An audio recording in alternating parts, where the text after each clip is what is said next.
সমুদ্রের পানি কি কখনো পানযোগ্য হতে পারে? আমরা জানি সমুদ্রের পানি লবণাক্ত। এক চুমুকেই তৃষ্ণা মেটে না, বরং আরো বাড়ে। কিন্তু পৃথিবীর ভেতরে লুকানো আছে এক সত্য। এই নোনা পানিকেই বদলে ফেলার চেষ্টা চলছে। বিশেষ প্রযুক্তির মাধ্যমে লবণ আলাদা করে ফেলা হয় পানির থেকে,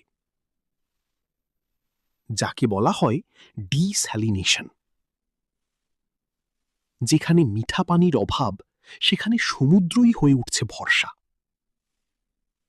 তবুও পুরো সমুদ্রকে পানযোগ্য করা সহজ না। এটা সময়, শক্তি আর প্রযুক্তির বড় চ্যালেঞ্জ। তাই সমুদ্রের পানি শুধু নোনা না, এটা ভবিষ্যতের এক সম্ভাবনাও।